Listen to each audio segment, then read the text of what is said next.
welcome back to the Unscripted American, where we've been missing you guys. The past few weeks have been a bit crazy for me. My dog had like surgery, so I was like taking care of a fucking child for like the past few weeks. So we weren't able to get out here and be on the show like we really wanted to be. What kind of surgery was it again? Oh, he had to have his nuts clipped because he's fucking pissing blood, and he's a giant baby. He's right over here. Gunny had his gun unloaded. Yeah, he did. Poor guy. I felt bad, but Yeah, it is what it is. We'll thank him for his service later. Yeah, but we're gonna finish this damn town hall if it's the last thing we fucking do. Yeah, get this off our plate. I mean, it's. So anyway, where we left off was we were talking about Biden's town hall and kind of going over some of the, if there are pros, lots of cons. Government always seems to think that taking our money and utilizing it in ridiculous ways is the way to do business. They wait till the infrastructure has completely crumbled before they, try to fix it instead of just maintaining it. Yeah. Honestly, I believe the states, it's almost time for the states to just say, hey, we're not playing this game. We're going to keep our federal money and we're going to just utilize it in our communities the way we see fit. Yeah,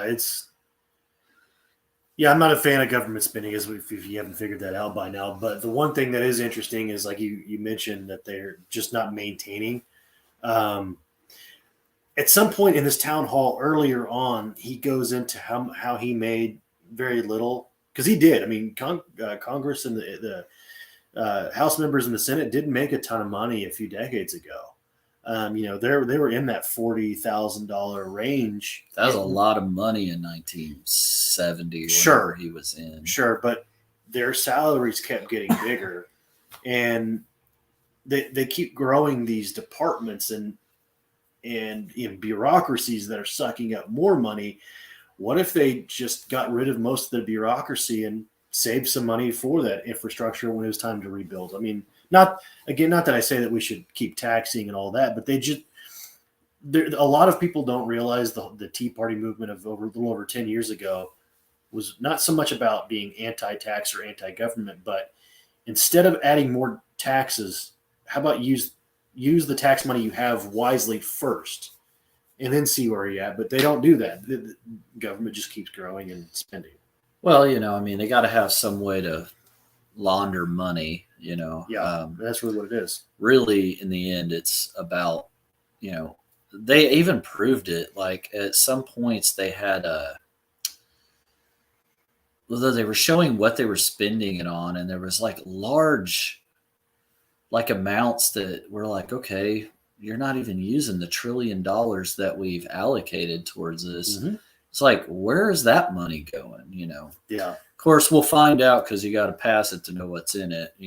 That's the government way. Oh yeah, yeah. And then so we'll get into this, but man, it's really tough keeping up with things that are developing. So hopefully we can just knock this out, get it done, so that we don't have to revisit it another time, because we have Kyle Rittenhouse that's going on. I haven't had time. I've been busy today. But I'm hearing Russians are acting kind of funny right now, and there are some in Congress calling to deploy troops because Russia's starting to do something. There's something sneaky going on around Ukraine right now, and I'm not up to speed on it myself. I just know that we're living in a very, very, very dynamic world where there's just so much happening all at once that you really can't keep up with it. Right. Well, they actually Chinese, I guess, fighters were targeting some of our aircraft carriers and things like that this past week, and I'm like, how far does aggression need to go?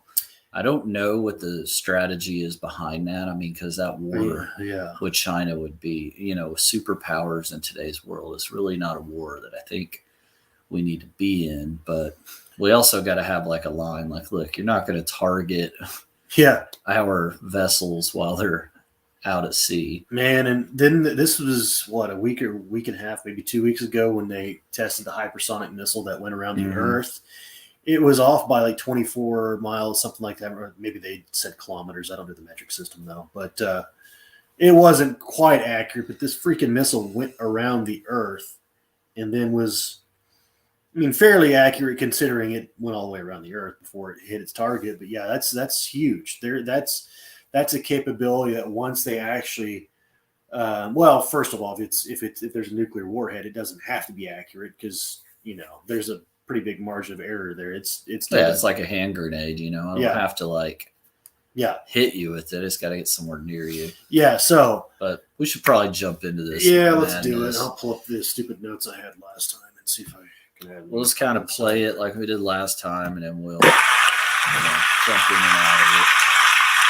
Mr. President, you got it right. The existential threat to humanity is climate change. And when President Trump pulled out of the Paris Accord, which when I was with the Obama administration, we helped negotiate, the agreement was that we could not, if we reached beyond 1.5 degrees Celsius increase in temperature, we're gone. Not a joke. Yeah, we're not dead. A joke. And so we decided that he pulled out. First thing I committed to do is rejoin that accord, number one. So anyway, what he's talking about, the Paris Agreement, largely in America, our emissions go down every year. We've learned to make our vehicles a hell of a lot better for the environment. It's China that produces what I would say a large amount of the world's pollution. India is also up there too. Their air quality is terrible. Yep. These people are just,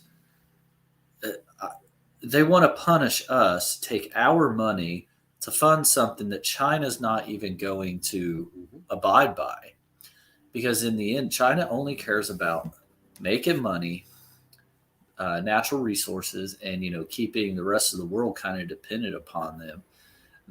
They don't care about polluting the earth. I mean, you can watch videos and documentaries on China all damn day long, of floating fish farms. I mean, oh yeah, you name it.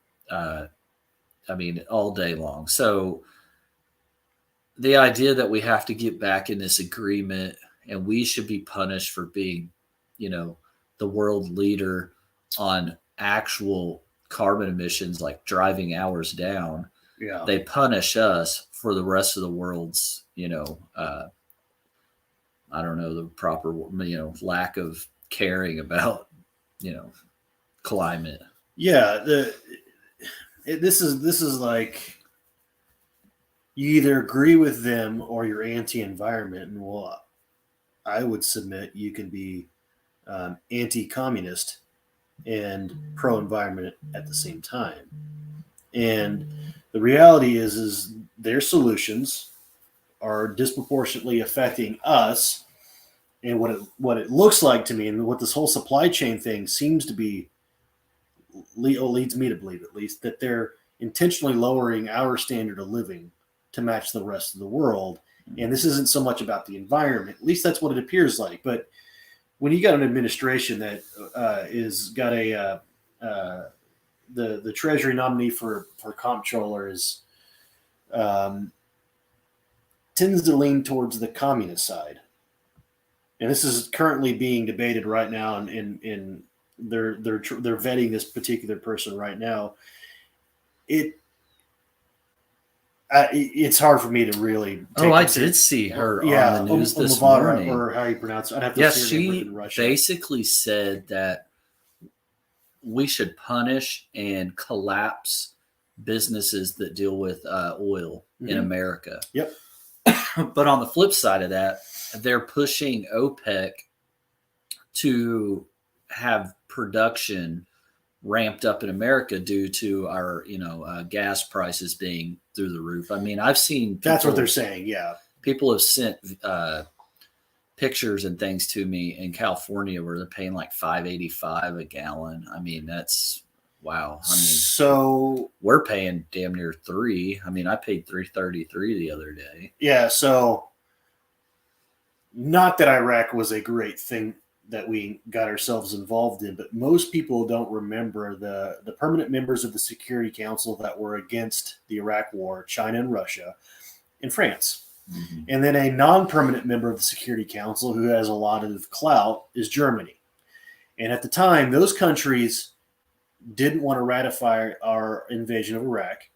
Again, it's not to say Iraq was right, but you start looking behind the scenes, and all of those countries had under-the-table oil agreements with Iraq. Germany is interesting to me because at the time Gerhard Schroeder was the chancellor of Germany, and Merkel is his successor, and nobody remembers this guy, but this dude is working for a subsidiary, or was working. He was an executive for a subsidiary of Gazprom being the Russian energy company. And you start looking into the geopolitics around the world, and the Ruskies have a lot going on, and we're damaging our ability to be independent. And the Europeans don't. I mean, like a lot of people in Europe. One of my best friends he's a petroleum engineer and has family in Germany. He goes to Germany all the time. They're completely anti-fracking, and they don't even know what fracking really is.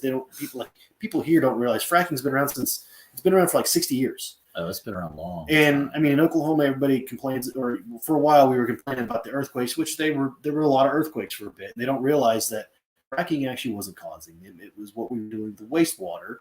And it wasn't that you can dispose of it. It's just that we're disposing it, weren't doing it properly. Now that I don't know if anybody here in Oklahoma has realized those earthquakes have kind of gone down. But anyways, I'm kind of getting on a tangent here. But like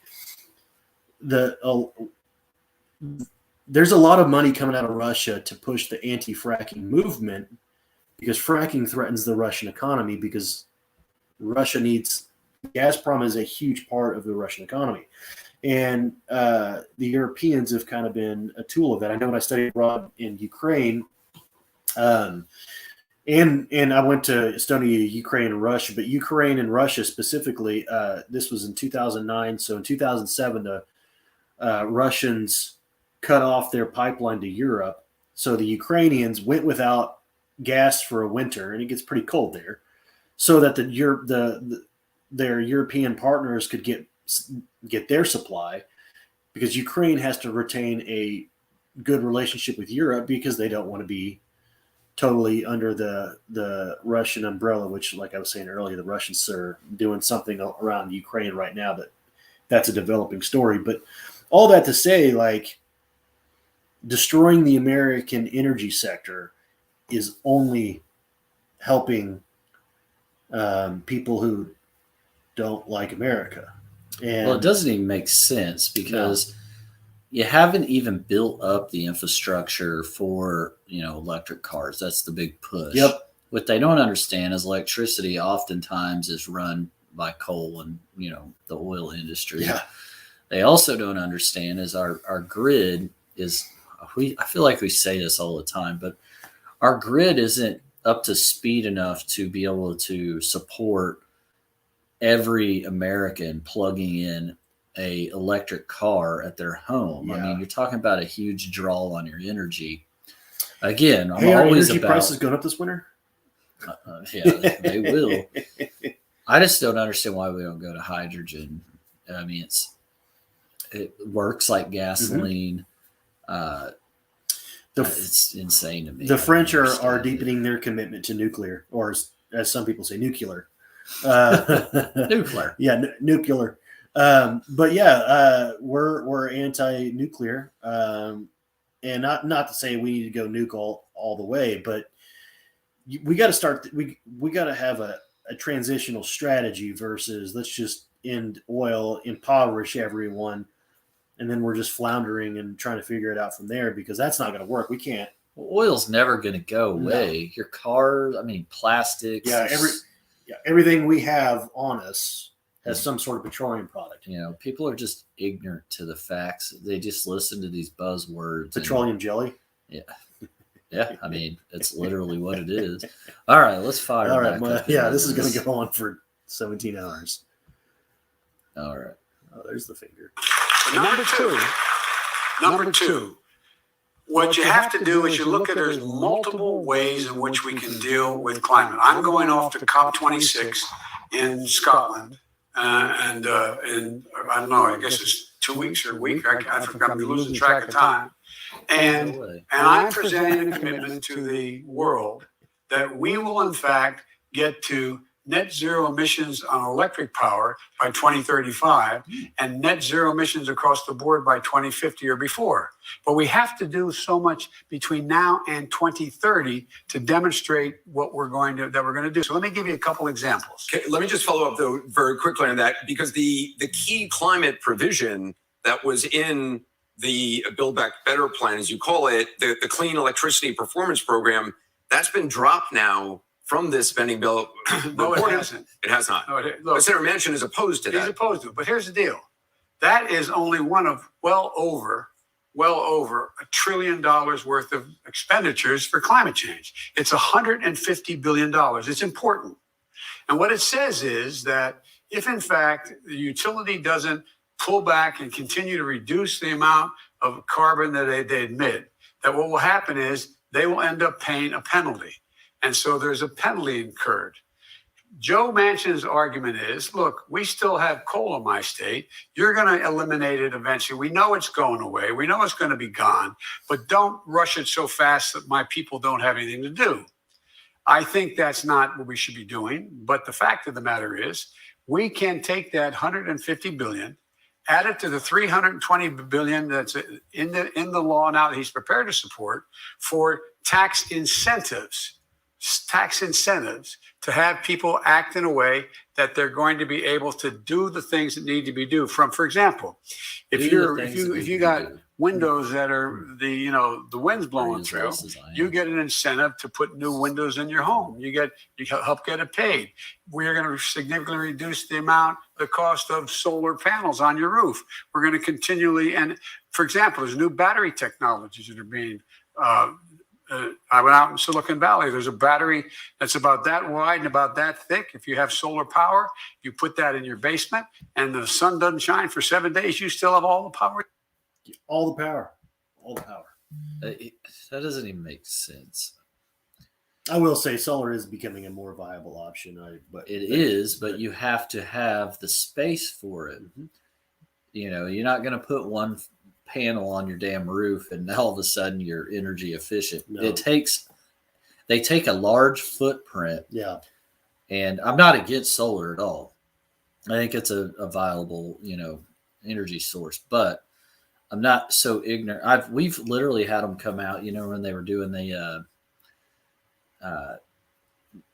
free inspection for solar or whatever. Yeah. Well, you got to have the space on a roof. So some houses don't have that space.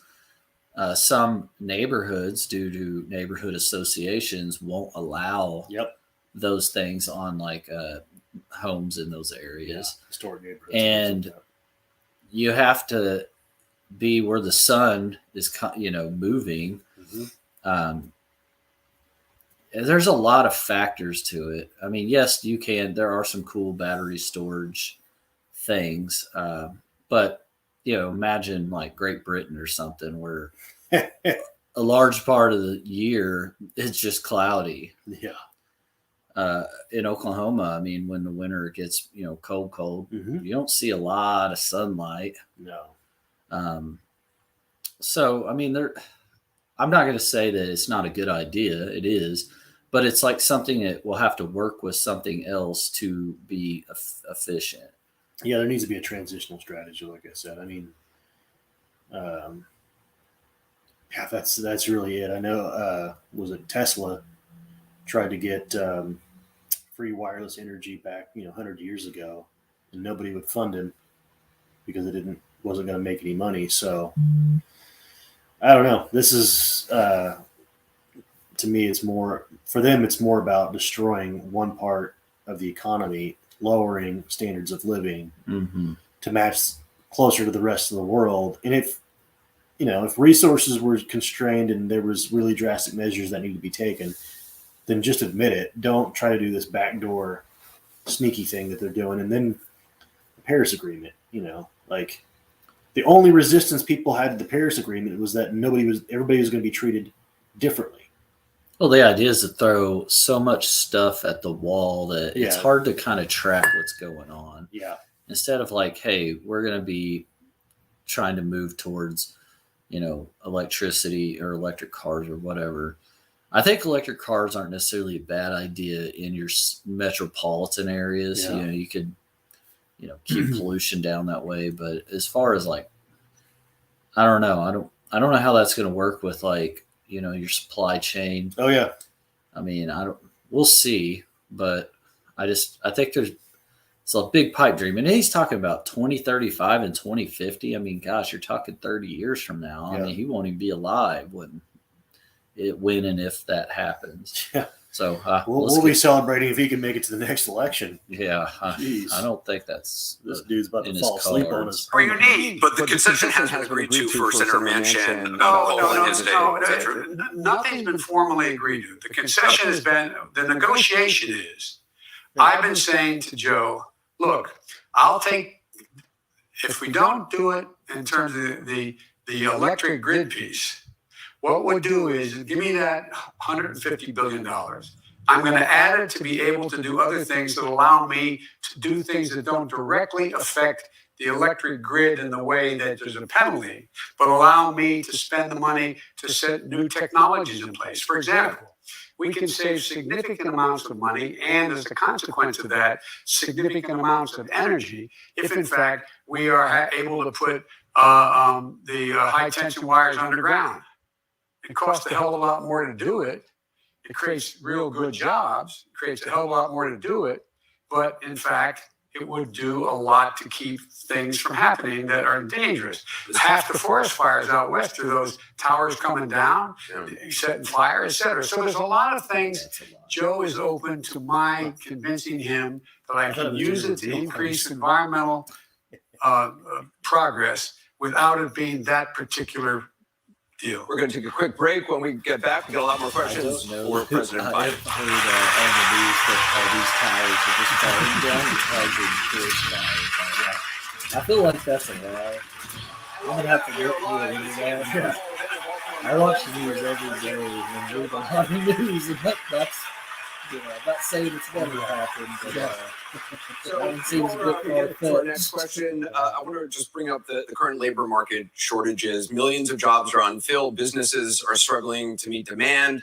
Is there anything you can do to either encourage people to go back to work or make jobs more attractive that they want to go back to work? Yeah, so First of all, we've created more jobs in the first 8 months of my administration than any president in American history. that's not Total number of jobs.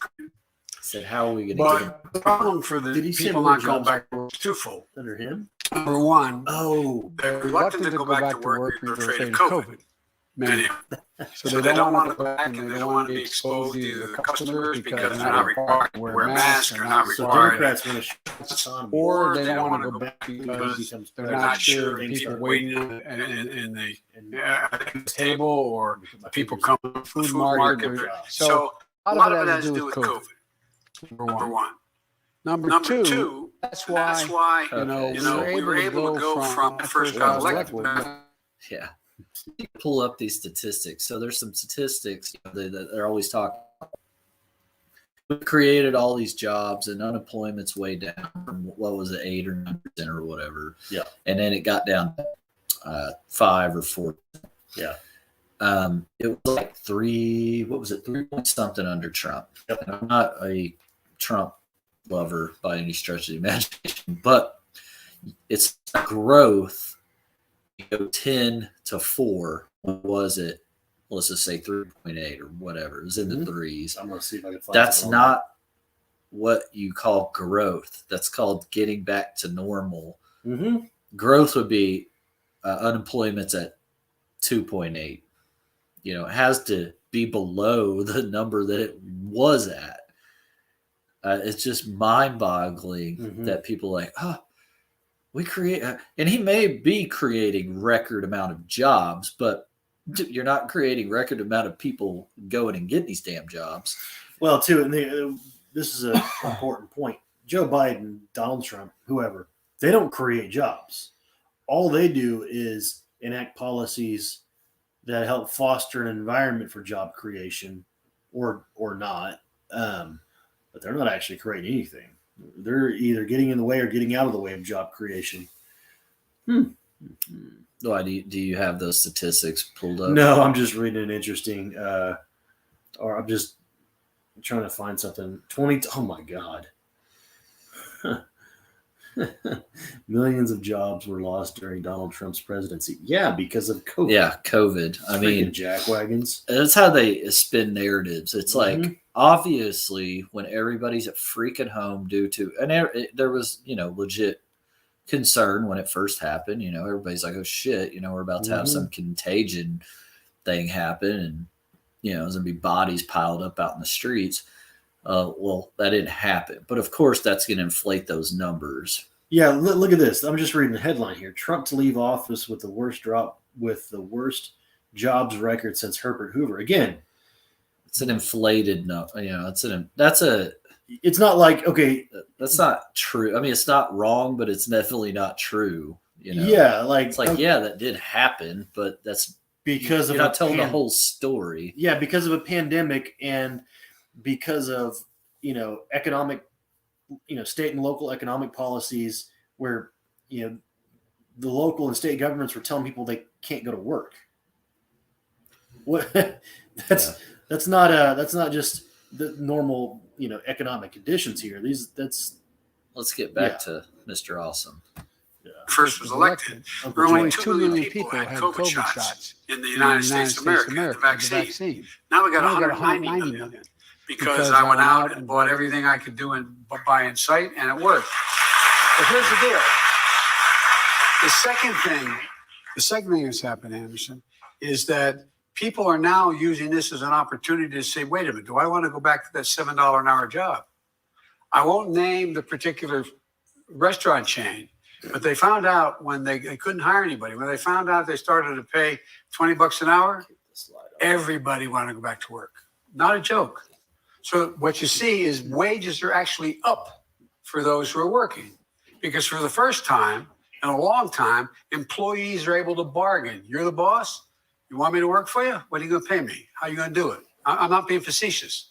The third thing that's out there is there's a circumstance that exists where people are really worried about what they're going to do. I mean, how can I say this?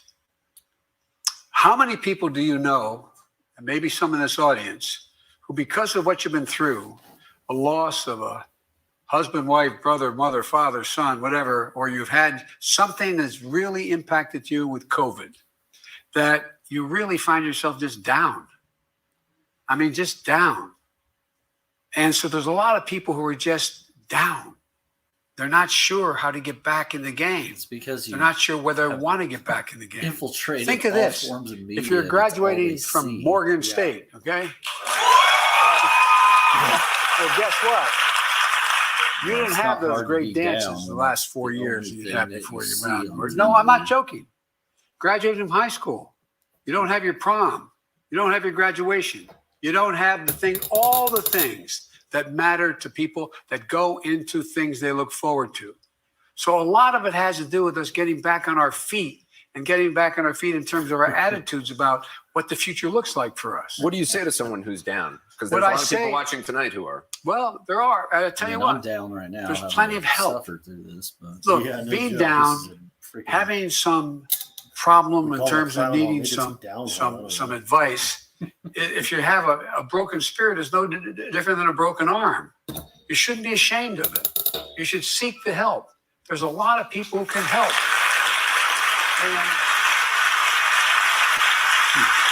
But I really mean it. I'm not saying that's the whole problem. What I'm saying it is an element in terms of attitude about people, what they want to do. Look, how often I get asked the question, what's Christmas going to be like? Your party. How about Thanksgiving? conditions. Oh, is it going to be okay? I It's mean, all what's flat. going to happen? You said something I mean, will I be able to buy gifts for my kids? There's a lot of anxiety people have. I want to ask a question along the lines of concern about Christmas and holidays and the supply chain. Anna Hirsch is here, a student at Loyola University who's originally from Connecticut. She's a Democrat. Anna, what's your question? Obviously, she's a Democrat. President Biden. Because they probably Growing don't up in a let small town, I've been Republicans surrounded by into small something like business this. owners, including my mom, who owns her own interior design business. With the current supply chain crisis, small businesses are in jeopardy of not being able to get products that they need because priority is given to large businesses. Does your administration have any policies or plans in place to aid the current supply chain problem and or to help small businesses that are affected by this? Yes, on both. But you have it exactly right. We have a significant supply chain problem. In the Obama-Biden administration, all American business, it made sense. It was just on time. You wanted to make sure that you didn't waste any money and or time between producing whatever you're producing and having it done. You didn't. So that's how you save money. You didn't buy the material 6 months ahead of time and then keep it in your inventory and then move. It was on time. Now that's a big problem. People can't do it. They want to get out ahead. Sense. What I've recently done, and people said, we doubted we could get it done. I was able to go to the private ports with 40% of all products coming into the United States of America on the West Coast go through Los Angeles and what am I doing here? What am I Long doing Beach, here? thank you. And I know both the mayors. So I went to them and I said, Oh my God, did you just hear him say that? He just said 40% of all products go through. What am I doing here? He doesn't even know what the hell he's doing. I mean, at this point, it's pathetic. he's like, you need to buy.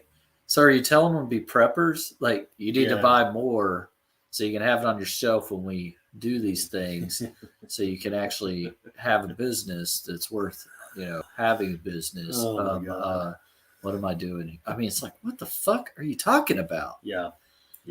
Like, what she wants is a solution. She's obviously, her question was, why are big box, let's say big Walmart business, getting the supply versus small business? Is basically what she asked. And you're like, you start making up all this nonsense. It makes literally no sense. It's like, because they're corporate America. Yeah. And the idea that people believe that the Democrats or Republicans aren't in bed with corporate America is mind-boggling to me. Yeah. Who do you think has the money to lobby these people? Yep. Walmart spent $175 million on Congress and senators lobbying to them. Why do you think they did that? When 70% of their workforce is subsidized by taxpayers due to food stamps or welfare or some kind of government assistance. Now, on top of that, they were bragging about a $7 billion profit margin that they made last year. Yet, 70% of your employees can't live on a wage that you provide. You're telling me you can't take, you probably wouldn't even take $1 billion, probably a few $100 million, and pay for these people's child care, give them freaking good insurance, pay them better so they can survive. You're telling me that's not something you could accomplish with $7 billion? I mean, I'm pretty sure I could do it with $1 billion. Easy. And then you would still be like, well, we're still seeing record highs with our $6 billion. I mean, how many billions do you need to be successful? Yeah. I mean, I for the life of me can't understand how a organization like that brags about that as I mean, it works out great for them. Yep. Taxpayers subsidize their workforce. Yep. And then we're like, well, we need these things. Let's steal more money from the taxpayer. Yep. Yet everything that Democrats, we're anti-establishment, we're anti-corporation is a crock of shit.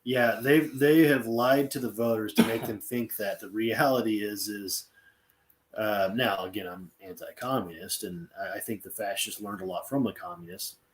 But in a lot of ways, our government's closer to fascist than anything, and that's both parties, and that's largely 100%. That's largely the Democratic Party, because they overtly talk about public-private partnerships with a lot more energy. I mean, hell, getting companies to mandate vaccination, or you lose your job, that sort of stuff. I mean, that gets into creep territory, and Walmart and all the big box stores last year, they didn't get restricted to the degree that small businesses did. So, well, they didn't get shut down like small business. Yeah, They're they like, were you essential. can't operate, but this place that can put 1,000 people inside to shop all at once rates to be open. But yet, if you're a small hardware store like an Ace or something, that'd be kind of like, I don't know, it's not really a small business, but it's small on the level of like Home Depot, or it's I don't even know if there is a comparison to a Walmart that's privately owned. I mean, no, yeah, it's ridiculous. Continue on. Yeah. What can we do? So I met with, and they're privately owned. These ports. These two. So I met with the business people. I met with all the major customers, the Walmarts of the world, and all the rest of them. There are like 70 ships waiting out there, unable to get unloaded. So because not always the longshoremen don't always get along with the business folks in there, I have a relationship with them. And I brought them together, and I said, you got to be open 24/7. No port there was open 5 days a week, 40 hours a week, 24/7. They've all agreed to it. They've agreed to it. Would you consider the National Guard to help with supply chain issues? Absolutely, positively. What the I would do that. But in addition to that, that, you got to get these ships in and unloaded. One of the things in the supply chain infrastructure, you have no training in $16 billion for port expansion. Just get in the way. We have to be able to move things along. Bureaucracy. Because what's happening is when a product your mother made for interior design in terms of drapery or colors or something that is imported from somewhere else. Well, guess what? A lot of these places, particularly in South Asia, are closing down because of COVID. So businesses are just flat closing. So would you consider the National Guard for trucking, because there's a lot of problems with not enough truck drivers right now? And that's why what we're doing now. Do you have a timetable for them? Well, I have a timetable to. First of all, I want to get the ports up and running and get the railroads and the railheads and the trucks in port ready to move. So I don't understand. So you're going to deploy the National Guard to work the ports when they, let's just say those. It doesn't even matter what job they do. I'm going to look up something. They're going to work the ports, and then he says, would you use the National Guard to help the trucking industry? And I'm like, so now they're going to drive tractor trailer? I don't what in the hell does that even mean? I mean, wait. So this is a voter base. This is a party with a voter base that's like anti-government and with policing and some other things. And you have their leader talk about using the military to get involved in domestic logistics. Yeah, I mean that goes back to that statement about fascism. I made that's not what the National Guard is supposed to be used for. National Guard is the intended idea of it is long lost to us, but more or less they work with FEMA when natural disasters happen. They deploy overseas for. I don't know why they call that National Guard when they deploy them to a foreign country, but to be truck drivers and work in dock, I mean, that's not what the hell the job of the National Guard is. We'll get this rolling, but that's absurd. So there's oh my gosh. I'd heard this. I'm trying to remember which port it was, but they have local ordinances, one of these California ports, where you can only stack shipping containers too high. I've heard that. There's a few different California regulations that are contributing to this? And I'm just trying to look some of that up. So continue on. Because I've gotten Walmart and others to say we're going to move stuff off of the port into our warehouses. You're actually talking about having National Guardsmen or women The driving trucks? The answer is yes, if we can't move to increase the number of truckers, which we're in the process of doing. Okay. If we did it this moment, we're not. But the whole point is we've got to get to small business as well, because the big guys are in trouble. Now, a lot of the product that your mother makes, the things she does in her interior design building, the material she buys from larger outfits. I assume, I don't know that. But my whole point is small businesses need the help badly. Small businesses make up 60% of all the revenue coming from business out there. I want to bring in Linda Harris. She's from Elk Ridge, Maryland. She's a software project manager, Democrat. Linda, what's your question? She's like, Hey, let's President get to the Biden. next question. My middle-class family of four lives on a pretty tight budget. My husband and I both work full-time at well-paying jobs, but we still struggle some months to make the ends meet. With rising gas prices and utility prices and grocery prices, we're feeling our discretionary income get squeezed and reduced. What plans does the administration have to help ease this kind of current crunch we're feeling? Well, there's a number of things that have already been done. And it's hard, and people don't think about it. The American Rescue Plan has provided for an awful lot. The $1.9 billion we passed right after I got elected. So what you got is that $1,400 check in the mail. You got a lot of things that help ameliorate some of the concerns and costs. Because we knew what we were coming into. We knew we inherited the wind, gallon of gas, and things were going to get worse before they got better. But in terms of being able to have what my dad used to say, a little breathing room. Just a little. My dad busted his neck. He didn't have a good paying job. My dad was a well-read, high school educated guy who thought his greatest sin in the world was he didn't get to go to college. But my dad was one of those guys that worked like hell, come home for dinner, and then he'd go back and finish up work and close the shop. And the whole point of it was that all we want to give, all he'd talk about, he said, Joey, all I need is just a little breathing room, a little space. Let me ask you about that with just in terms of inflation, because you had told us at a town hall, I think it was in July, that this was just near-term inflation. The Wall Street Journal recently talked to like 67 financial experts who said that they saw high inflation going all the way or deep into 2022. Do you think it's going to last for a while? I don't think so. I don't think it will last. I have no depending what we do. If we stay exactly where we are, yes. They told me to say that. We don't make these investments, yes. What about gas prices? Because gas prices relate to a foreign policy initiative that is about something that goes beyond the cost of gas. And we're about $3.30 a gallon most places now, when it's was down in the single digits. I mean, single digit that dollar magically plus. happened when he became president. And that's because of the supply being withheld by OPEC. And so there's a lot of negotiation that is. But here's the problem with Americans is many out there who are allowed to vote have a short memory. They won't even. They'll take what CNN or what the president says is at face value without realizing the guy's full of shit, and so is most of the people on CNN.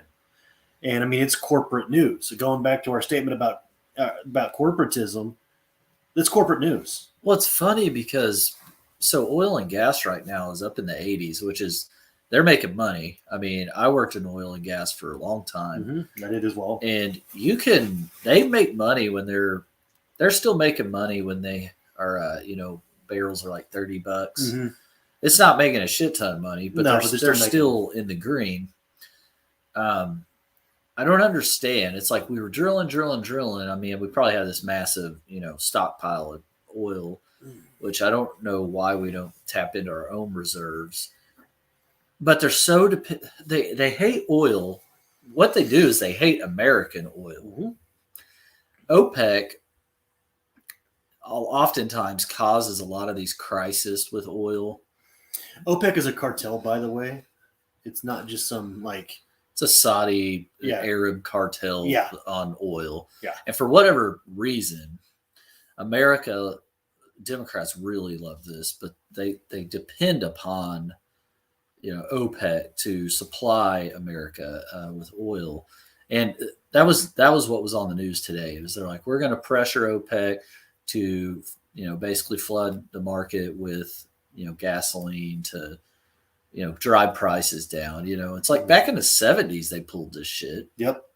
I mean, people were running on gas, and I mean, this isn't the first time we've been here with high gas. I mean, back in the early parts of the Iraq War, gas was really high. Yep. There's. But here's something to consider. Imagine yourself the leader of any other country, and the president of the United States, the current one, comes to pressure you to do anything. I think the only response I could do is laugh. They don't have to cave to you. No, at this point, how can anybody take any of this seriously? But then he's wanting to shut another pipeline down in the United States. I mean, there's definitely, they're to blame. All of a sudden, they take power. Mm-hmm. They start shutting all these oil pipelines down, and all of a sudden, your gas shoots through the roof. I know back in Obama's administration, there was the Keystone Pipeline, and I know that's going off and on or whatever, but I know back then when it was being discussed about shutting that down, it was revealed that the only other way to get that oil from point A to point B without that pipeline is through rail. And a particular person named Warren Buffett had a big interest in the company that would provide that logistic that transportation. Of course. And so often there's a beneficiary of that policy that tends to donate a lot of money to these politicians that are writing these policies. And Republicans have their problems, sure, but the thing is, you have a party here who tells its base it's pro-environment and all these things, and they get their base to think that they're anti-corporate, and yet they're not. Yet they're talking about making deals with the Saudis. OPEC, that's like a giant corporation of, Muslim power, Muslim oil. Anyway, we'll get going. Yeah, this is just God. We'll be 40 minutes into this, and we'll still have. There's a lot of Middle Eastern folks who want to talk to me. Mm-hmm. I'm not sure I'm going to talk to them, but the point is, it's about gas production. There's things we can do in the meantime, though. Do you think do you have a timeline for gas prices? I'm not when you think they may start long. Coming down? But he's not sure if he's going to talk to him. That to me says a lot. I mean, that's a arrogant, trashy move there. Yeah. Again, you can criticize Trump for a lot of things, and people don't realize we can't go to war with everyone. And I actually like that he was trying something different by meeting the North Korean president, because we hadn't done anything different since the Korean War. And they're still at a state of war. I think trying something new is important. And you got this jackwagon who's not going to talk. He may not even talk to the people in the Middle East. Yeah, he's telling you, well, we're going to drive the oil price down by convincing him to increase production. But it's like, yeah, but I'm not going to talk to him. Yeah, I mean, come on, man. Yeah, that's my guess is come on, we'll man. start to see gas prices come down as we get by and going into the winter. Into next year in 2022.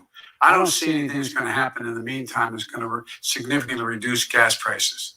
But for example, for natural gas to heat your homes as winter's coming, there's a lot of what people don't realize. We put in billions of dollars in what they call LIHEAP.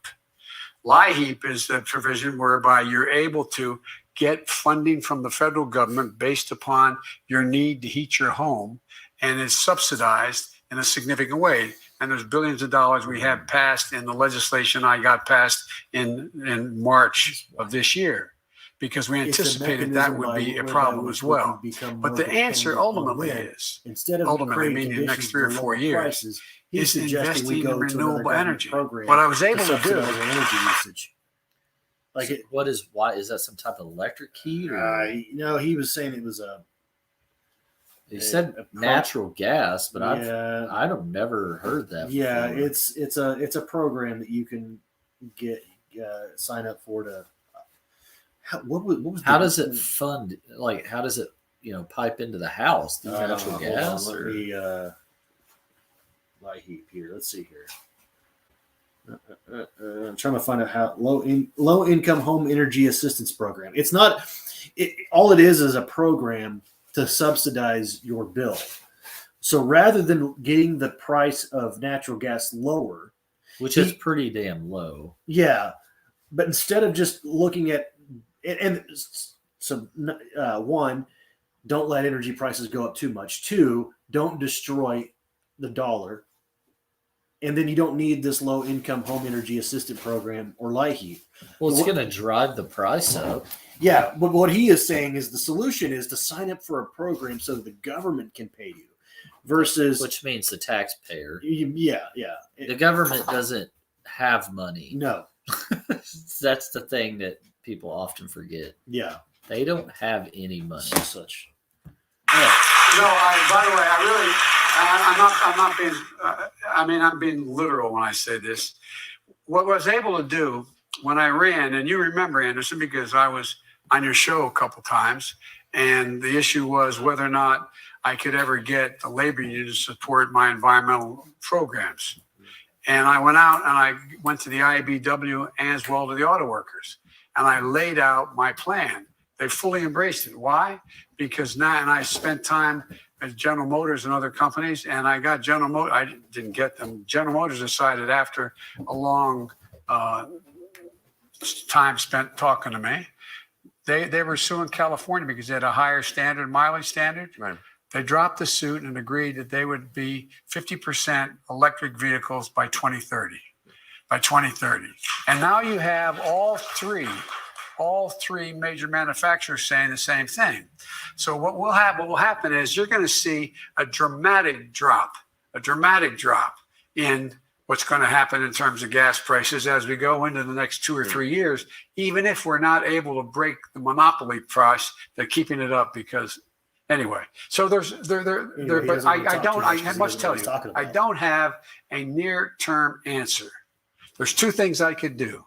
I could go in the petroleum reserve and take out and probably reduce the price of gas, maybe 18 cents or so a gallon. It's still going to be above $3. And one of the things that I refused to have happen because I didn't want anybody, I made a commitment. If you pass the stuff I'm talking about, not one single penny in tax would go against anybody making less than $400,000. And so if you notice, these highway bills are not paid for by gas tax. They're paid for by direct expenditures in other areas. So the average person doesn't have to pay more. But it's going to be hard. There's a possibility to be able to bring it down. Depends on a little bit on Saudi Arabia and a few other things that are in the offing. Let me take a quick break. We'll have more from President Joe Biden. Everyone's paying that tax. And that's the thing that they don't tell you. I mean, yeah, if you raise taxes on businesses and you're going to increase the cost of products. If you're spending all this government this money, Nejma Donner, a professor and social worker at the University of Maryland, Baltimore. She's an independent and mother of 2 young boys. We're going to be talking about COVID. Nejma, what's your question? Thank you for taking my question, President. When will the vaccines for young children be ready, and how accessible will they be once released? I believe, and I want to make it clear, unlike past administrations, science will dictate this. I'm not telling anyone, and then but I do ask my COVID team what the expectations are. The expectations are to be ready in the near term, meaning weeks, not months and months. Okay, that's number one. Number two, there are over 800,000 sites right now that exist in America where you can go get a vaccine. And you're going to be able to do that with your children. Particularly, we're going to try to work it out to deal with child care centers, make it available there, as well as your pediatricians and the docs, and finding places where you can do it. Some places are talking about doing it, in churches on the weekend and that kind of thing. So there'll be plenty of places to be able to get the vaccine if and when it is approved. And it's likely to be approved. I've spent a lot of time with the team on these things. It's likely to be approved, and whether it's Moderna or whether it's Pfizer or whether it's J&J, it's going to be approved, and it'll be a much smaller dose, basically the same dose, but a smaller dose. And they're doing a lot of tests on it right now. And those of you who have children or brothers or sisters who are between, who are in that age category above 12, get the vaccine for them. Get the vaccine. Get it now. Let me ask you, Mr. President. By the way, there's two famous guys in this audience here, I just noticed. Ben Cardin and Chris Van Hollen. And the mayor. All these people. Holy mackerel. This is a busman's holiday for you guys, having to come and hear me. But thank you. Mr. President, let me ask you a follow about that. As many as 1 in 3 emergency responders in some cities like Chicago, Los Angeles, right here in Baltimore, are refusing to comply with city vaccine mandates. I'm wondering where you stand on that. Should police officers, emergency responders be mandated to get vaccines? And if not, should they be stay at home or let go? Yes and yes.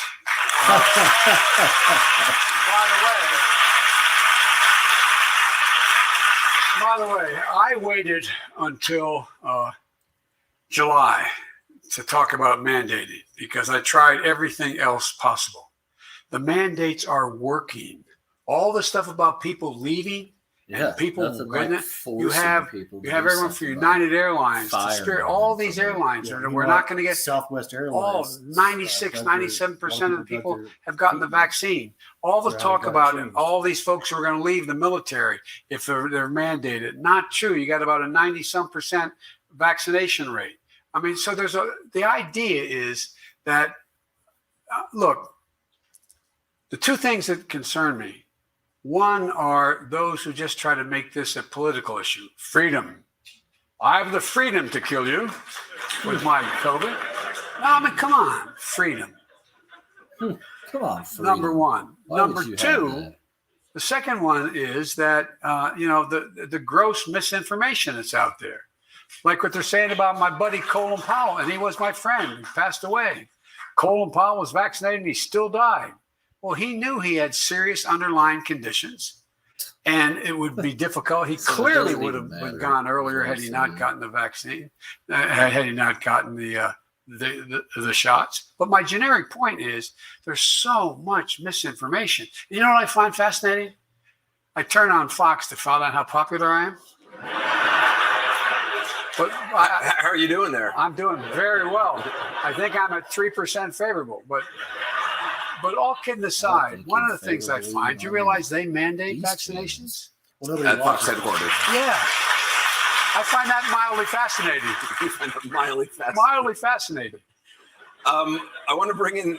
Can you pause for a second? This is right. Thaddeus Price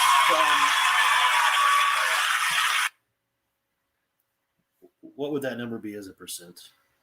That doesn't even register as a percent. Yeah, this is 0.00229. Some more numbers. 0.0022.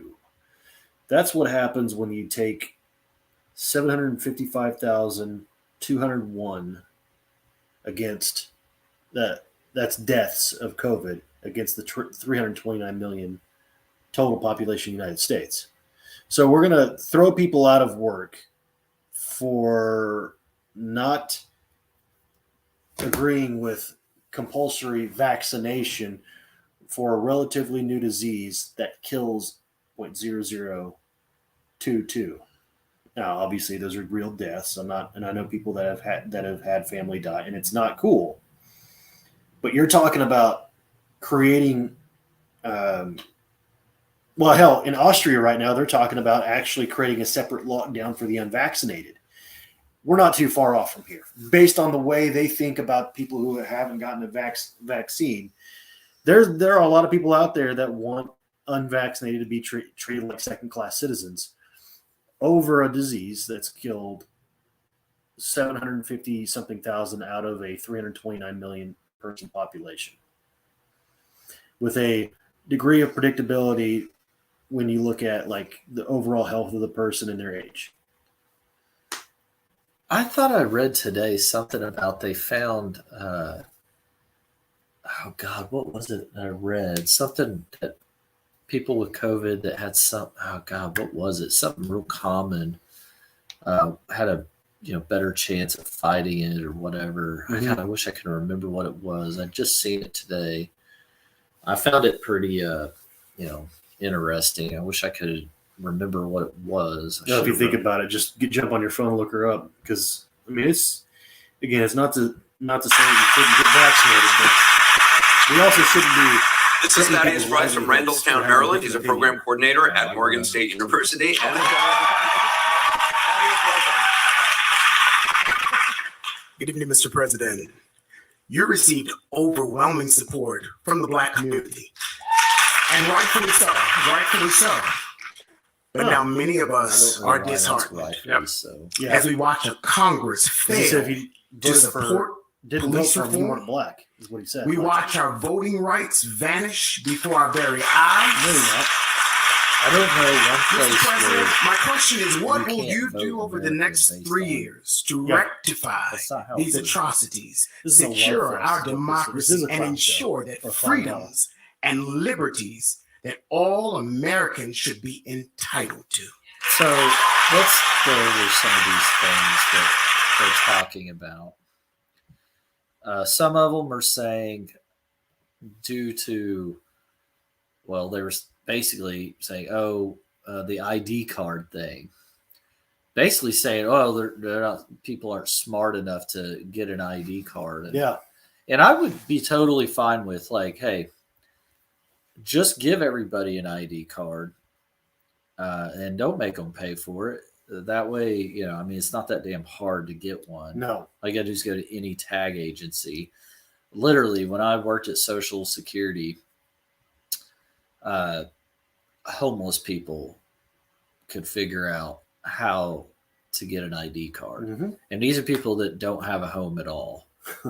And you're telling me that ethnicity or a group of people can't get an ID card? I find that It's to just be one of the most racist things I've ever heard. And it's really not that. it's a bunch of political spin to keep us from having standards to keeping the vote secure, because there is a difference between mail-in voting and absentee voting. Mail-in voting is you don't ask for it, you just get the ballot. Well, property records are oftentimes way off. Not only that, but if the name on the actual property is different than who lives there because people rent or whatever, people have died Or move or whatever. Or oftentimes they don't even change the registration. so for me, the way I see it is now anyone over the age of 18 can vote with some restrictions based on past criminal history, which I don't necessarily agree with, but whatever. Very few restrictions. And to me, if somebody can't get off their ass to go to a polling station within a allotted time frame, I don't really want them voting anyways. They need to be motivated to go vote. And if they think they should just be able to sit around and you can stay home and vote. Ask for a damn ballot. Just ask for it. Go if you're not willing to go online and do or call or mail in or do whatever the process is in your local area to get that absentee ballot. If you're not able to do those minimum tasks, I don't really care if you vote or not, because you clearly aren't motivated enough to find out how to do it. Yeah, it's also kind of mind-boggling that, it's your one civic duty as a citizen is to, your job will let you off. I don't care what they say. Yeah. Every job they have to let you Yes. off to vote. It is against the law to not let you off work to vote. You're telling me you can't phone a friend or walk or take a bus or a cab or an Uber or a freaking scooter Or apply for the absentee ballot before when you're supposed to. There's so many ways. They want to extend like these absentee ballot or these like mail-in ballots for like months. It's like, no. There's no way to house and track that without. And again, that doesn't mean that funny business necessarily happened that would have thrown the last election one way or the other. I'm not saying that at all. But still, this idea that we shouldn't have a secure vote is ridiculous, especially when you got the what's his name, old Prince Harry and his wife.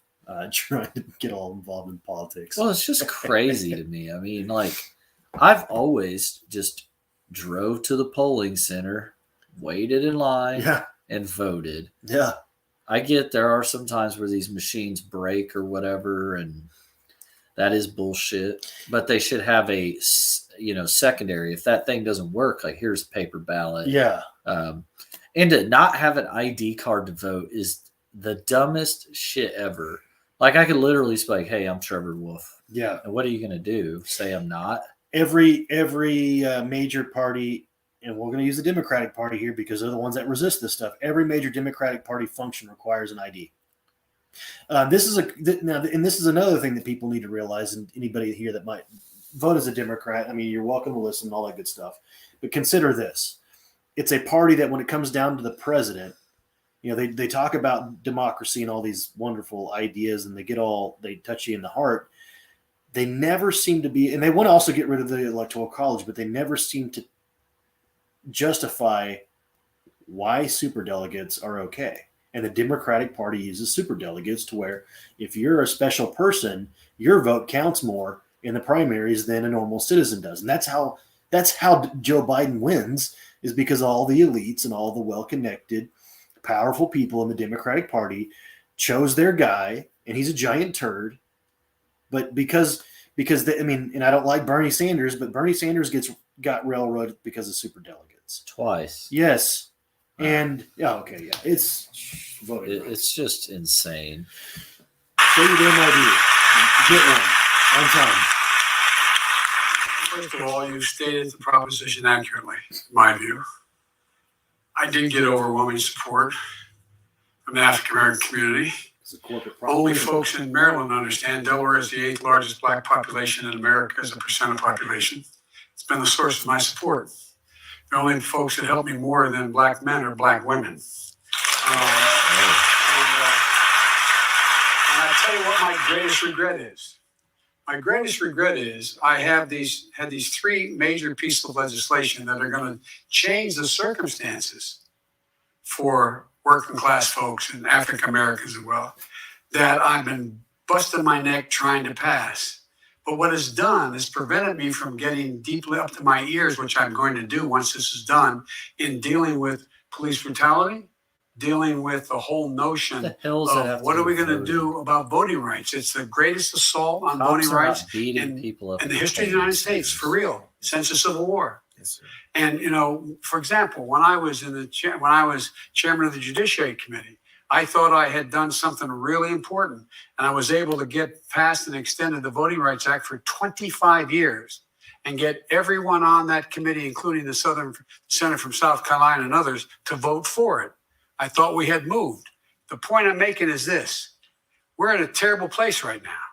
And so when this gets done, and in the meantime, here's what I've done.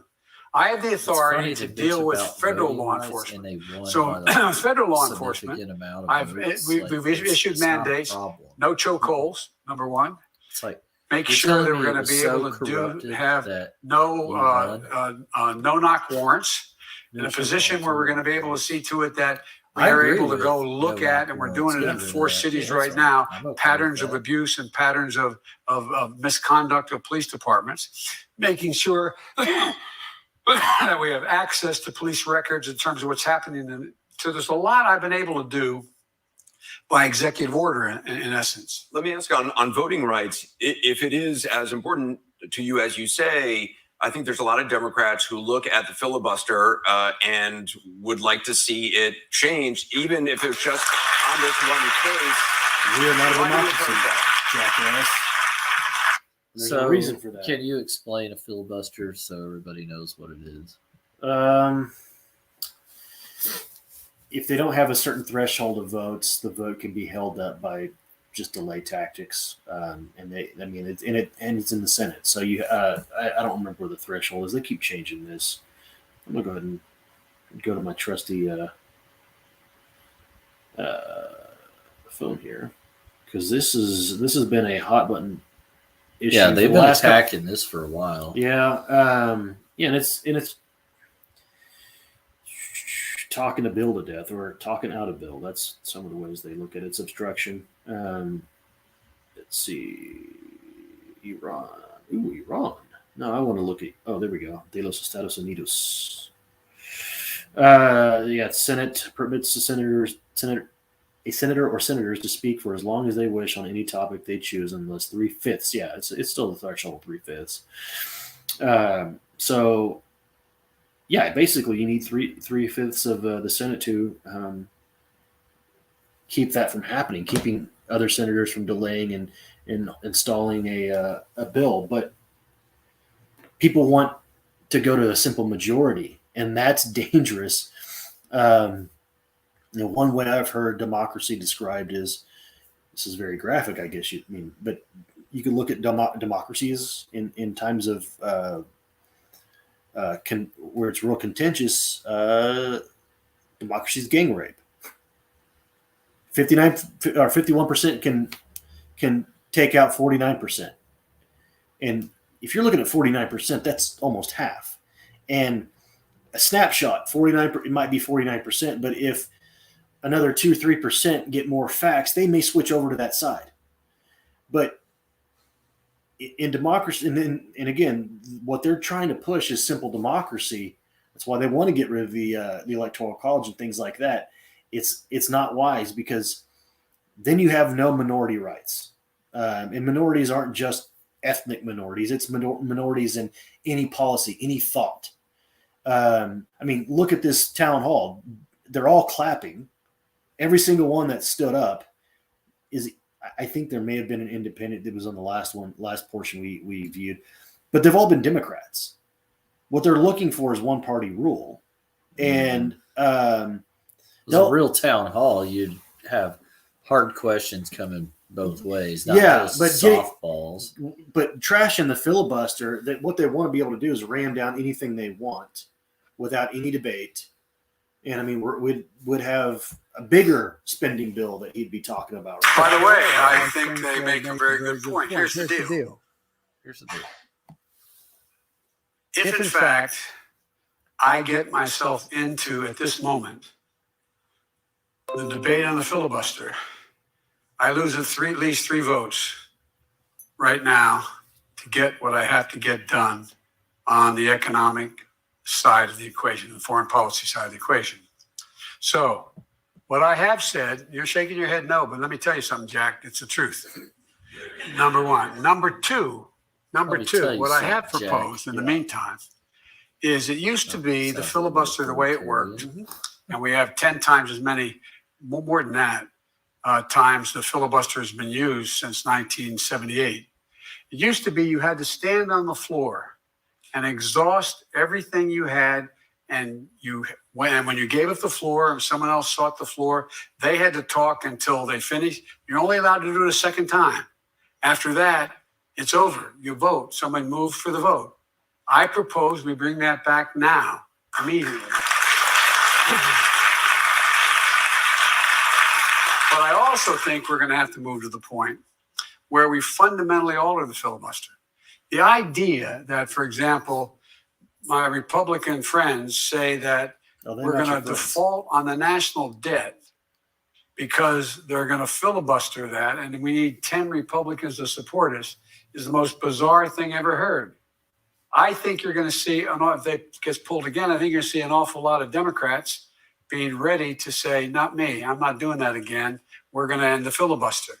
But it still is difficult to end the filibuster beyond that. That's another issue. But are you saying once you get this current agenda passed on spending and social programs, that you would be open to fundamentally altering the filibuster, or doing away with it? Well, that remains to be seen.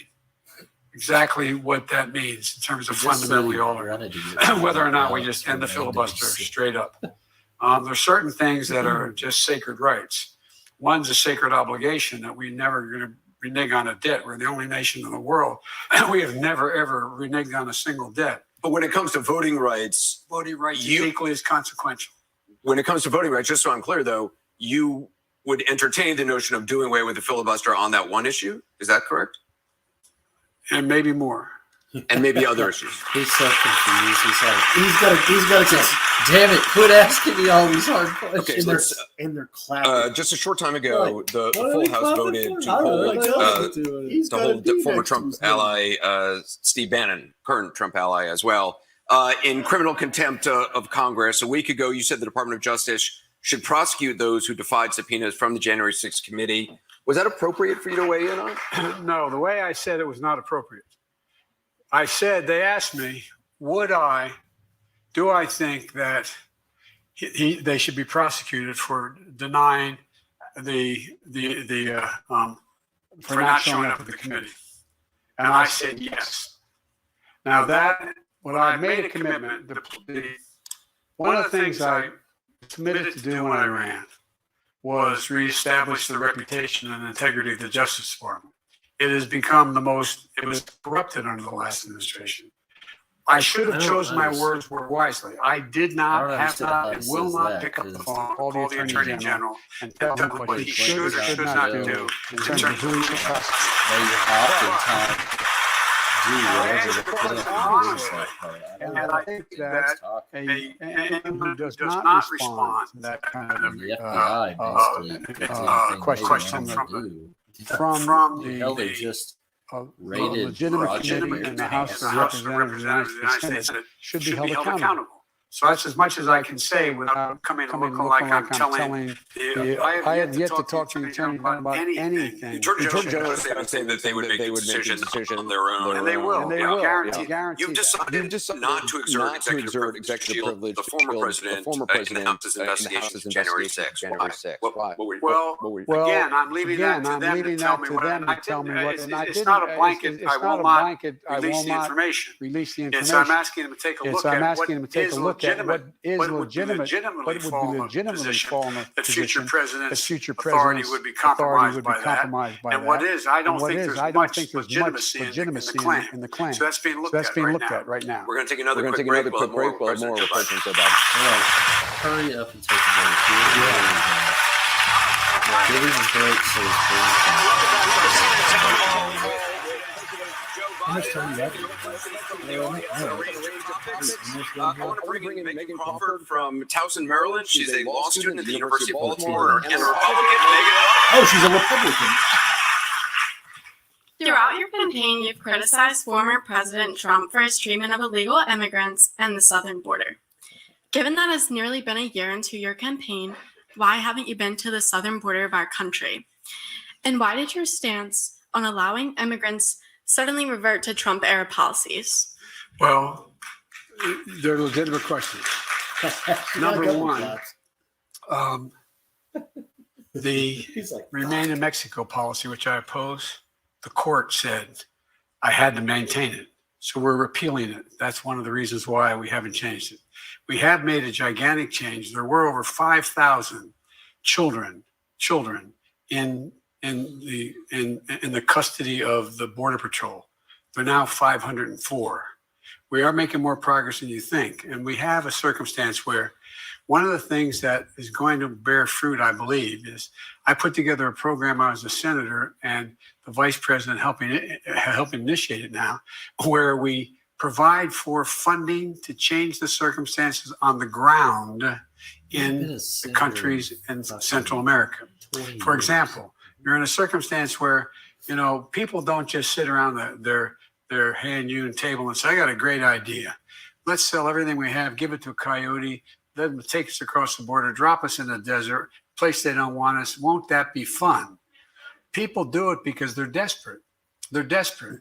And what I've been trying to do, and I'm trying to do in this legislation as well, is get funding so we have funding for immigration officers to be able to hear cases immediately of whether or not they justify having asylum granted to them. We don't have that. You have kept in place under Public Health Authority known as Title 42, which is a Trump-era policy which allows immediate or very quick return to people who have crossed over the border based on COVID protocols. Yes. And that is, we've maintained that because of the extent of the continued extent of COVID in those countries from which people are coming. It's very, very high. And so we maintain the policy. We're not sending back children. We send back adults and we send back large families, but we don't send back children in that circumstance.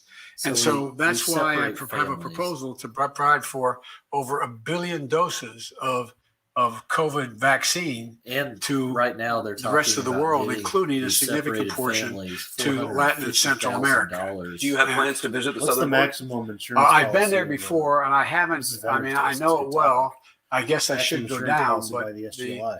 but the whole point of it is I haven't had a whole hell of a lot of time to get down. Yeah, I've been spending time 250. going around looking at the $900 billion worth of damage done by For a death. hurricanes Yeah, and you have- floods you have and, to fucking die and to weather get and that. Yeah, traveling they're gonna around the world. Separate, But, the government's going I to plan on separate now. My families, wife Jill has been down. She's been and on they're going both to sides of the pay river. them She's seen the almost circumstances $500 there. million. She's looked into those Max places. policy is- You notice you're not seeing a lot of pictures I of don't know what kids the max is. lying I on know top what of the- one another with most people go you know for. with Oh, 400,000. you know looks like tarps Yeah, on top of them. We've been able to deal that. We've been able to significantly increase funding through the HHS, Health and Human Services, to provide shelter for these kids and people. But there's much more to be done. And I realize, I think it's the thing that concerns me the most about being able to get control of it. Because I got to, number one, get enough funding to provide for immediate determination of whether or not someone that is in fact legitimately claiming a right to stay in the country because of legitimate fears, and it's purely for economic reasons to get in line, but not get in the country. So what we're doing is bringing a lot of folks are coming in and they're doing ankle bracelets instead of people being sent back, depending on whether or not their claim appears to be legitimate. Let me ask you about two other issues in the news. In less than 2 weeks, Minneapolis voters are going to decide whether or not to replace the police department in Minneapolis with what they would call a public safety department. What do you think of that? Well, it depends what they mean by that. Look, I grew up in a neighborhood. They said the public safety department would have a more comprehensive public health approach to the delivery of functions of public safety and could include licensed police officers. Well, I think you need police officers. I think we need police officers to protect us. I think they have to be under certain changed circumstances, but I think we have to provide for them more opportunity. I call for more money for police to go to community policing, as well as dealing with additional help for psychologists and others working with police departments. You've never been a fan of defunding police. No, I haven't. I've never supported, but I have been a fan of controlling police and making sure they're held accountable. They're two different issues. And one of the things, look, when we had community policing initially in the late 90s, violent crimes dropped significantly. And the reason it did is because we had significant number of police. What I did, I eliminated the LEA funding, Law Enforcement Assistance Act, and I put in place the proposal that required community policing. What that meant was, if you were, it's going to take a second, but it's important. If you're, what that meant, if your city had authorized police force of 100 people, you could not take the money for community policing and fire 50 people and rehire 50. So now the federal government paying for that, and you didn't increase the number of police. You had to increase the number of police beyond your whatever. So I remember my son Bo was the chief law enforcement officer of the state of Delaware, at the Attorney General of the state of Delaware. And he used to do what I did. He'd go down the east side where you can find the best basketball in the city. You know, every town has those places. And he'd sit on the bench with my son, my grandson Hunter, who's now 16, who was then 5. Sit on the bench and he'd get to know these guys. And he'd walk over and he'd knock on the window of the police car, sitting there, they're getting out of the car. And said, get out of the car, meet these folks. No, I'll give you an example. What we required initially was every community policeman, there were two assigned, there's assigned groups of two. They had to know the neighborhood. I remember getting a call, because you've been to down that road as you're heading down to the train station, Martin Luther King Boulevard. There's a woman who lived in one of those apartments in the second floor that sort of had an outlook, a Victorian kind of, it was a 2-story place. And but the cops made sure she had their phone number. So when the drug deal was going down, she'd pick up the phone and call and say to the police officer with a cell phone that the drug deal is going down, knowing that she would never be fingered, knowing that she would never be the one told it happened. And so crime began to drop. They had to know the local liquor store. They had to know and walk in and shake hands with the local ministers. They had to know that's community policing. Let me try to get in a couple other questions from our audience. Before we do, just another quick news question. New York City is removing a statue of Thomas Jefferson from its legislative chamber because of Jefferson's history as a slaveholder. Do you support that decision? Well, I think that's up to locality. Drug deal because she never get fingered. Look, there's a lot of the drug dealers. There's a lot of people who have no social redeeming value historically, and there's others who have made serious mistakes in terms of what exists now in terms of what we should be talking about, but have done an awful lot. And so the very thing, for example, I just spoke at the Martin Luther King dedication, and I pointed out that we're right across from the Lincoln Memorial.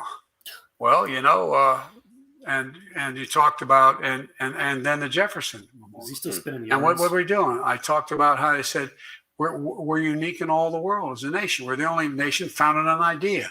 We hold these truths to be self-evident. That all men and women are created equal. And no nation's ever been founded on an idea. Have we ever lived up to it? No. But it's a pretty big idea that somebody wrote that down and got the rest of the country to agree to it. So it depends. It depends. And let me bring in Glenn Niblo, a student at Loyola University, originally from Connecticut. He's a Republican. Glenn, welcome. They backloaded all the Republicans. China just tested a hypersonic missile. Yeah, what will you do to keep up with them militarily, and can you vow to protect Taiwan? Yes and yes. We are. What will you do? Yes. Militarily. Yes and yes. China, Russia, and the rest of the world knows we have the most powerful military in the history of the world. Can we pause this for a second? Don't worry about whether they're going to be more powerful. Going back to the what you do have to worry about is whether or not. One of the problems, and this goes into the police thing, they talk about money, this, money, that, whatever, money, whatever. It's not always about money.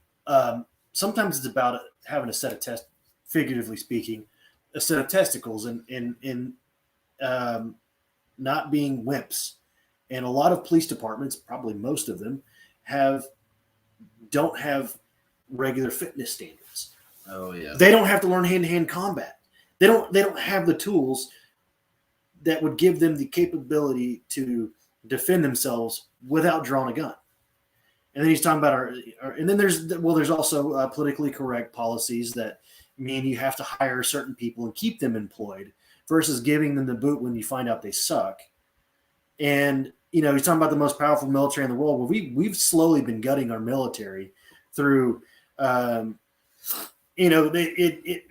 equal opportunities departments within the various services. Well, they've been politicizing the military when that is not what the military's for. No. They've been gutting our officer corps. Our officer corps is atrocious right now.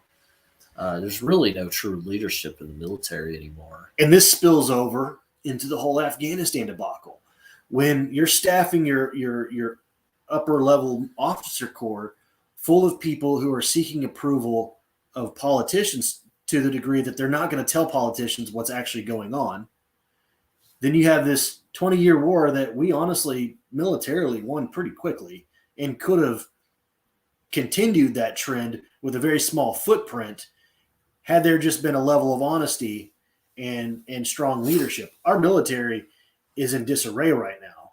And I'm not going to let somebody get by and try to tell us we're the best in the world, because right now, I would debate that. We have good technology that we don't know about. And I'm pretty certain about that. I think we have some tricks up our sleeve, but I'm really cynical.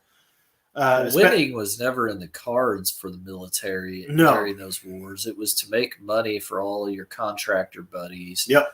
To sell weapons and fucking gear and all kinds of new toys. Oh yeah. there's no real strategy to win. It was just, No. let's just maintain. We trained their military to fight like us with air superiority. Then the first thing we do is take air superiority away from them and to say, hey, well, you got to fight the Taliban the way that they're going to fight you. Yeah. Even though we haven't trained you to fight like guerrilla fighters, we've taught you how to fight like American fighters. Yeah.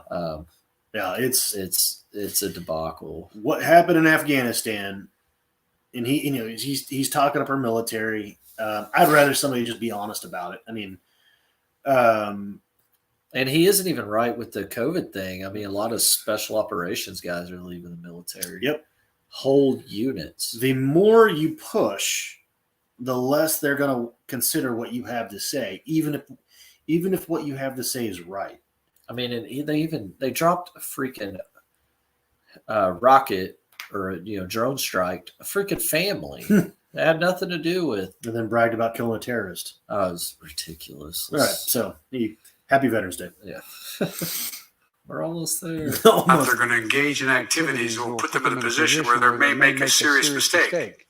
And so I've spoken and spent more time with Xi Jinping than any other world leader has. Oh, we're well aware. That's why you hear people saying Biden wants to start a new Cold War with China. I don't want a Cold War with China. I just want to make China understand that we are not going to step back. We are not going to change any of our views. So are you saying that the United States would come to Taiwan's defense if China attacked? Yes, we have a commitment to do that. All right, we're going to take another quick break. We got more questions from the audience. We'll be right back. Well, that'd be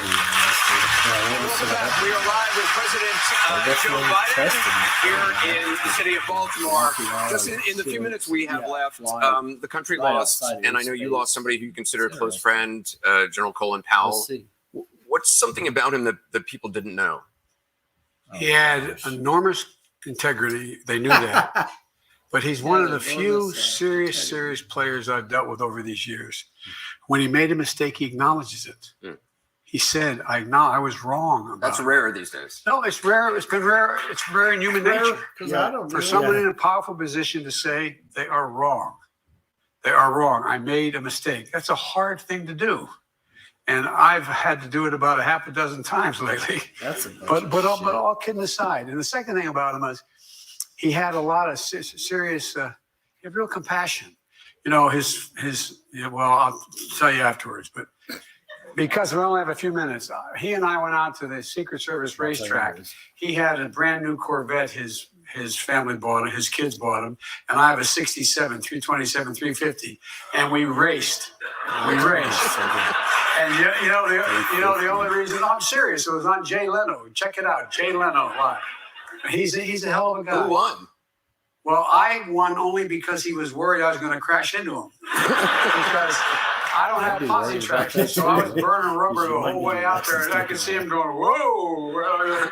All right, so just my final question is, you famously, at the signing ceremony, I think it was for Obamacare, you famously leaned into the then president, and I'm not going to say a direct quote, but off mic, you said, this is a big effing deal. And I'm wondering, the Build Back Better plan, is it a bigger effing deal than that? What's in this on some comic nonsense? Yeah, the Build Back Better plan that the World Economic Forum. 60 seconds. We got in the car to go over to his mind. The Department of Education after we did that. Oh, I thought you were talking about drag racing still. No. He got in the car and he was laughing like hell. I said, what's so damn funny? He told me. I whispered in his ear this way. I looked to see where it was. I'm going, this is a big deal. And I didn't realize the guy behind me was lip reading. You can see it. No, I'm serious. The answer is yes, this is bigger. No, it is bigger because, not because what he did wasn't enormous. He broke the ice, enormous. But part of what I have in here is we also increased access to the Affordable Care Act, and we reduced the price an average of $60 a month for anyone who's in the Affordable Care Act. Plus, on top of that, we have another $300 billion worth of health care in it. So I would say this is a bigger darn deal. Lower the price by $60 a month, but increase inflation to more than make up for that. So we're still at a net loss, too. again for being here and for their questions. We made it. I also wanna Thank thank- God. I was watching that clock thinking, I've got to get rolling soon. And I'm like, yeah, let's just finish it because I don't want to do part 3. No, we're I wanna- definitely not. We're moving on to greener pastures. I want to move on to hypersonic. I want to move on to Kyle Rittenhouse, which I'm going to Yeah. go ahead and look at the updates on that. So, I mean, to conclude this, I mean, people, we've got to quit believing in this system of like government and that these people actually care about us. I mean, I'm a complete fan of. Maybe it's time to dismantle this whole thing and start over. I mean, it's so corrupted. I don't think that voting more shitheads in is the route to go. I mean, people are like, okay, well, we'll do term limits. I actually heard a good argument for this. I was like, so now they'll just race to fuck us over. Oh yeah. It's like, it's not just that. You got to kick the lobbyist out. You got to kick the money out of this. You can't have lobbyists. That's well, and here's the other thing, and I'm going to go into some dark territory here. I think that was the second Under Siege movie, by the way, Dark Territory. We need to open up all the records that are being withheld through the, and we need to, like the JFK files. Oh yeah, they actually just denied it again. Yeah. It's like national security concerns. What in the hell happened? God, how many years is that? 50 now? Yeah, it was 1963, man. 50, 60 years ago. It's like, what are you hiding from us that you don't want us to know about from 60 years ago? The only thing I can come up with is that they were in on it. Man, what would you not want us to know? National security. You can look this up, and I don't care what anybody thinks about Tucker Carlson. It's not about him. He did an interview with RFK Jr. And RFK Jr., for all I can tell, still identifies as a Democrat. That's important. And isn't he dead? No, RFK Jr. RFK's. Oh, yeah. RFK. So yeah, Robert was killed in 69. But so JFK's nephew, in an interview, so this would have been after 2017 because the first round of Kennedy files were released in 2017. And I encourage everyone to... Which they redact everything. Yeah. It's like blah, blah, blah, redacted. I would still encourage you guys to go read as much as you can, and you can download these files. It is still fascinating.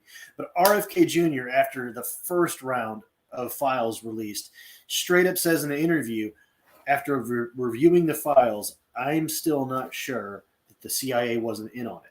Now, I don't know if that was like, I haven't exhaustively read them myself. Bob Baer, former CIA guy, I think he's an honest broker. Who knows? I think there are honest people in the CIA, but he partnered with history to do a review of them. And it's somewhere between the CIA was involved and what happened at 9/11 with people not wanting to share intelligence across the FBI CIA divide.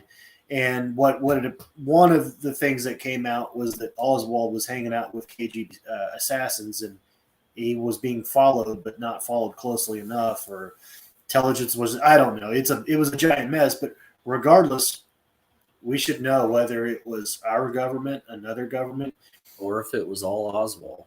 Yeah. Or if it was all Oswald, heck, it could have just been. I just have a hard time believing that, some guy got up in a tower and shot 6 rounds in a bolt action. Yep. Wait, you don't have faith in the Marine Corps marksmanship? Oh, I do, but I just don't think that. I mean, the capabilities of the rifle. Yeah, it's the capabilities of the shooter, the accuracy. You can only do so much with bolt action. I mean, there's limitations there. A moving target. There's so many moving targets surrounded by people. It's how much was he shooting? Was he shooting a whole lot? Because shooting skills are super perishable. Oh yeah. I'm not saying he didn't take a shot. Yeah. But shots can come from all kinds of different angles. Oh yeah. Why the hell would it be national security if it was just some lunatic, guy that started, kills the president? Well, actually, you bring up a good point. So what they're doing by denying the release is essentially saying some level of these conspiracy theories that have been out for the last 60 years might have truth to it. Have truth to it, because if it was just Oswald, would tell you. Yeah, I mean, there's why. What could be national security from 1960 to today? We're not Bay of Pig. I mean, all these things like the Cuban Missile Crisis, all that stuff is long gone and done. I mean, what is it you're hiding? Yeah. Why is it when you release things it's redacted? Like, I don't understand that. No. Like, it can only be fragile to the government itself. Mm-hmm. It's the only thing that makes sense. Yeah, Edward Snowden on Joe Rogan brought up something interesting, and he said that he realized once he got into the nuts and bolts of how things are being run that national security is no longer about you and me and the people watching this and their friends and all the other people in the country. It's not about the nation, it's about the state, and the state being the government. So the national security apparatus has been turned to protect perpetual power versus protect our ability to interact in a free society. That doesn't shock me. And you go, I mean, we'll go back to the 60s. I mean, you go watch Eisenhower you could find this on YouTube all day long, him giving his farewell address where he talks about the military-industrial complex. And I mean, well, we're living in a shit show. We're going to have to, we'll get back to you guys next week. Yeah, get some tinfoil hats. We'll find some, we'll put our tinfoil hats on and we'll have some fun. Maybe we should do something fun like that would be fun. Alien Disclosures too. But we thank you guys for coming on to the Unscripted American. Yeah. And thank you, veterans, all the veterans out there. Yeah. It's Veterans Day. Veterans Day. Happy Veterans Day. Go get your damn Applebee's. I will not be joining you. I'll be at work. But we appreciate you all coming. And we are signing off. Later. I almost said that's what she said.